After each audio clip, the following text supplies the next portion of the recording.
નમસ્કાર દર્શક મિત્રો, ઘણા સમય પછી તમને એમ થાય ગોકુલભાઈ આપણે વિડીયો મેકવામાં કેમ ઓછું કરી નાખ્યું. ઓછું નથી કરી નાખ્યું, થોડોક આપણે વિરામ લીધો હતો. ફરી પાછા હાજર થઈ ગયા છીએ તમારી વચ્ચે. કેરીની સિઝન ચાલુ રહી છે. અત્યારે હજી આપણે કેરી તમે જોઈશો, હજી દાણો પડ્યો છે, પણ દાણો હજી નાનો છે. જોવો તેમ 15 દિવસ પછી આ દાણો પાકી જાય એટલે કેરી આખું પડવા મળશે. તો આજે આપણે તમને જે બતાવવાનું છે ને, આ કેરી આપણે લેવી છે.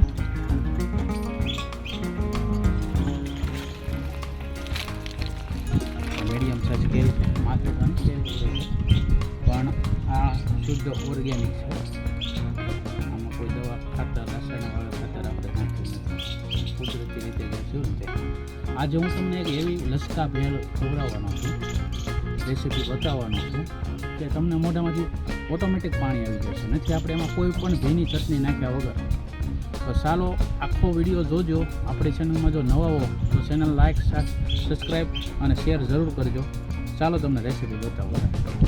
તો આપણે આ ભેળ બનાવવાની છે, એકદમ રસાકેદાર ને ચટાકેદાર બનાવવાની છે. એની માટે મેં લઈ લીધો છે 1 નંગ મરચું છે, કેરી છે, ટમેટું છે, ડુંગળી છે, લીંબુ છે. બીજું કોઈ વસ્તુ આપણે નાખવાનું નથી. આની અંદર આપણે મરચું નાખશું, ધાણા જીરું નાખશું, મીઠું નાખશું.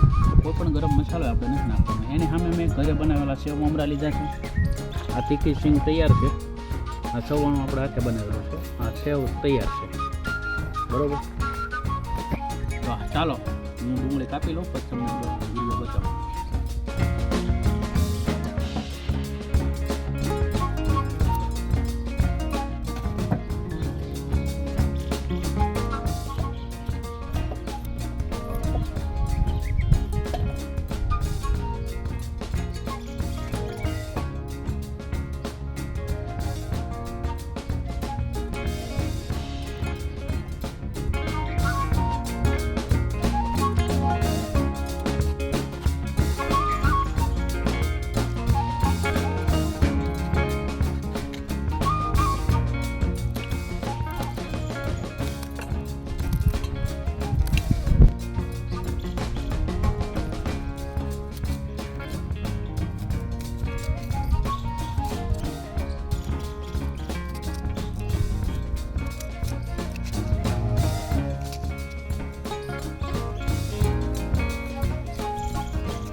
તો આપણાની અંદર આપણે કેરી નાખી દીધી, ડુંગળી નાખી દીધી અને ટમેટા અને મરચાં, આ બધું આપણે મિક્સ કરી દઈએ.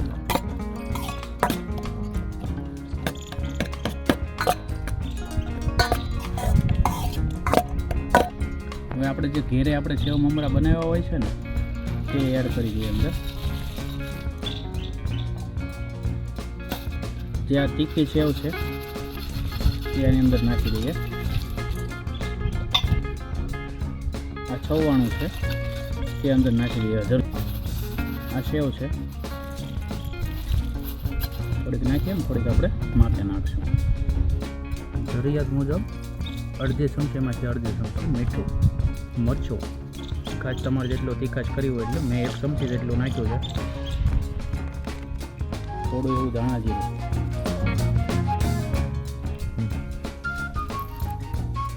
એકદમ બારીક કાપેલી કોથમરી.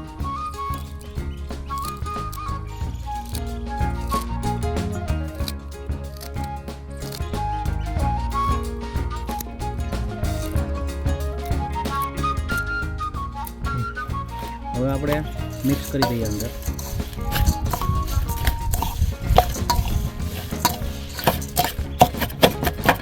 આ રીતે આ ભેળમાં મેન મોનોપોલી એ છે કે તમે જે ગમે વડે તમે ચમચા વડે હલાવો, આ રીતે કેપ મારવાની છે. એટલે છવાણું મમરા બધું ભાંગી જાય ને એકદમ લસકાદાર ભેળા થઈ જાય.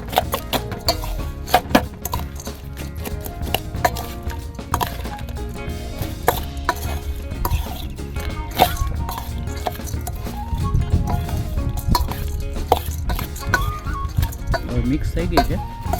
હવે એની અંદર આપણે લીંબુ નીસી દઈએ.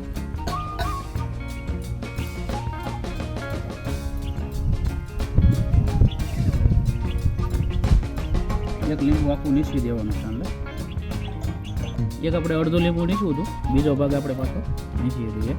અને હવે આ ભેળ કમ્પ્લીટ થઈ ગઈ છે, એકદમ દેશી કાઠિયાવાડી ભેળ. અને આ વસ્તુ તમે જો અત્યારે ઉનાળાની અંદર સાંજના સમયે જે તમને ભૂખ લાગે ત્યારે તમે ખાઓ એટલે ખૂબ મજા આવે. આની અંદર આપણે કોઈ પણ આંબલીની ગોળની કોઈની ચટણી નથી નાખી, છતાં એકદમ લસાકેદાર બની છે અને કરકરી પાછી. ભેળ તો આપણે તમે ઘણી જગ્યાએ ખાધી છે, પણ કરકરી અને તીખી તમે જોઈ શકો છો એકદમ લુક.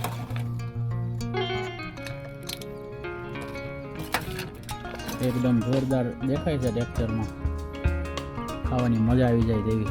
તો ચાલો તમને ડીશ ભરીને બતાવું. આપણી જે ભેળ છે કમ્પ્લીટ થઈ ગઈ છે.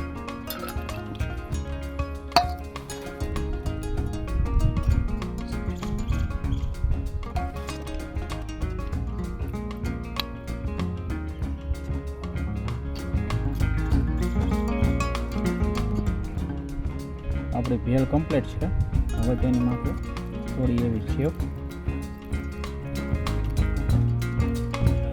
અને થોડી એવી આપણે કેરી રાખી હતી.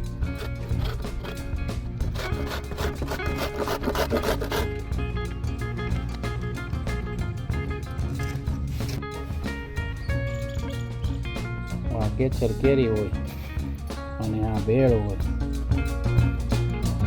બધું કાઠિયાવાડમાં એ આપણે આ ખમશે. અને હવે એન્જોય કરવાનું છે આપણે.